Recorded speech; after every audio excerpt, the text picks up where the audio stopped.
तो ये हमारा लेक्चर नंबर 2 है इलेक्ट्रिसिटी और मैग्नेटिज्म का। तो इसमें आज हम डिस्कस करेंगे कि कंडक्टर क्या होता है, सेमीकंडक्टर क्या होता है और इंसुलेटर क्या होते हैं। तो सबसे पहले बात कर लेते हैं कंडक्टर की। कंडक्टर हर वो मटेरियल होता है, any material through which the electric charges can flow. हमने पढ़ा था कि इलेक्ट्रिक चार्ज क्या होता है, वो हमने प्रीवियस लेक्चर में हमने पढ़ा था। तो इसमें हम ये स्टडी करेंगे कि हर वो मटेरियल जिसमें से वो जो इलेक्ट्रिक चार्ज है वो क्या कर सकता है, फ्लो कर सकता है, उसको हम कहते हैं कंडक्टर। तो डेफिनेशन लिखी हुई है, सिंपल सी है, कोई बिल्कुल सिंपल सी ये आर्टिकल्स हैं। मैंने बताया था हम बिल्कुल बिगिनर लेवल से हम इंशाल्लाह एडवांस लेवल तक जाएंगे। तो the materials through which electric charges can flow easily, आसानी जब किसी भी मटेरियल में से कोई चार्ज फ्लो कर सकता है उसको कंडक्टर। इसमें हमारे पास कॉमन एग्जांपल कॉपर या फिर गोल्ड या वगैरह वगैरह बहुत सारे मटेरियल्स हैं। मोस्टली हमारे पास कॉपर ही यूज़ होती है। आपने जितनी भी हमारे पास मोटर की अगर बात करते हैं तो मोटर ऐसी एक डिवाइस कह लें जो कि बहुत ज़्यादा यूज़ होती है इलेक्ट्रिक, यानी पंखों में मोटर इस्तेमाल होती है, वॉशिंग मशीन्स, पता नहीं किस चीज़, इतनी हर जगह मोटर इस्तेमाल हो रही है। तो उसमें भी वाइंडिंग के लिए कॉपर इस्तेमाल होती है। गोल्ड क्यों? गोल्ड बहुत अच्छी कंडक्टर होती है और इसकी एक वजह ये भी है कि इसी वजह से ये बहुत ज़्यादा कीमती भी है, महंगी भी होती है। कॉपर ज़रा काफ़ी इसके लिहाज से सस्ती होती है। अच्छा, दूसरी चीज़ आ जाती है हमारे पास सेमीकंडक्टर। तो इसके नाम से जाहिर हो रहा है रॉकेट साइंस नहीं है कोई इतनी बड़ी।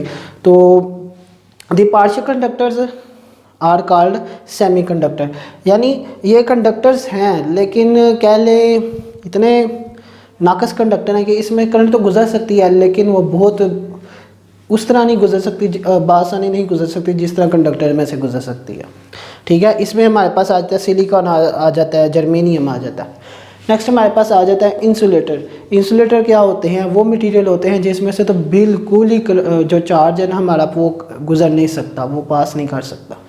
ठीक है, तो इसमें हमारी एग्जांपल्स आ जाती है जैसे प्लास्टिक या फिर ग्लास, इस तरह की चीज़ें। अब कुछ और चीज़ बताता चलूँ कि जब किसी कंडक्टर में से करंट पास होती है ना, ठीक है, या फिर करंट क्या होती है असल में, इलेक्ट्रिक करंट की जब हम बात करते हैं, व्हाट इज़ इलेक्ट्रिक करंट?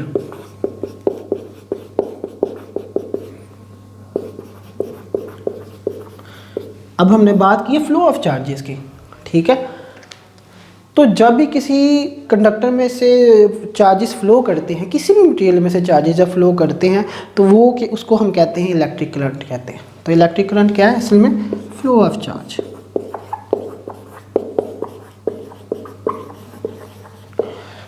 ठीक है, अब इसमें कुछ बेसिक रूल्स आपको बताता चलो कि जब भी किसी कंडक्टर में से करंट पास होती है, whenever current passes through a conductor, ठीक है, they will present two fields. तो उस कंडक्टर के इर्द गिर्द हमेशा दो तरह की फील्ड्स मौजूद होती हैं। एक को हम कहते हैं इलेक्ट्रिक फील्ड कहते हैं और दूसरी को हम कह सकते हैं मैग्नेटिक फील्ड। ठीक है, मेरी बात ज़रा गौर से सुने कि जब किसी भी कंडक्टर में से जब करंट पास की जाती है तो उसके इर्द गिर्द उसमें क्या होती है, दो तरह की फील्ड्स पाई जाती हैं उस कंडक्टर में। एक को हम कहते हैं इलेक्ट्रिक फील्ड, एक को हम कहते हैं मैग्नेटिक फील्ड। इलेक्ट्रिक फील्ड की बात करें वो किसकी वजह से होगी? वो चार्जेस की वजह से होगी। ठीक है, हर चार्ज के इर्द गिर्द एक फील्ड पाई जाती है जिसके अंदर वो दूसरे चार्जेस के ऊपर वो फोर्स लगा सकते हैं। ये बिल्कुल ऐसे ही है जैसे अर्थ है, ज़मीन है, उसके इर्द गिर्द एक खास रीजन है जिसको हम ग्रेविटेशनल फील्ड कहते हैं। सेम उसी तरह इलेक्ट्रिक फील्ड होती है, एक चार्ज के इर्द गिर्द फील्ड होती है। अच्छा, नेक्स्ट आ जाती है हमारे पास मैग्नेटिक फील्ड। तो मैग्नेटिक फील्ड ये अल्लाह ताला ने यूनिवर्सल रूल रखा है कि जब भी किसी कंडक्टर में से हम करंट पास करते हैं तो उसके इर्द गिर्द मैग्नेटिक फील्ड भी पाई जाती है। ठीक है, इसकी बहुत कॉमन एग्जांपल अभी मैंने मिसाल दी थी, कंडक्टर्स की मैंने मिसाल दी थी, उसमें कॉपर की जब हम बात करते हैं तो इसी प्रिंसिपल को इस्तेमाल करते हुए हम क्या करते हैं, मोटर्स वगैरह हमें इस्तेमाल में लाते हैं। जैसे अगर हम मोटर की बात करते हैं तो मोटर का स्ट्रक्चर आपको बताता चलूँ, उसमें क्या होता है, ये होते हैं साइड वॉल मैग्नेट्स लगे होते हैं। ये होते हैं परमानेंट मैग्नेट्स भी हो सकते हैं, छोटी मोटरों में तो परमानेंट ही होते हैं। अब ये जो परमानेंट मैग्नेट्स हैं इनकी मैग्नेटिक फील्ड होगी। ये बस मैं इंट्रोडक्शन ही दे रहा हूँ, ज़्यादा नहीं।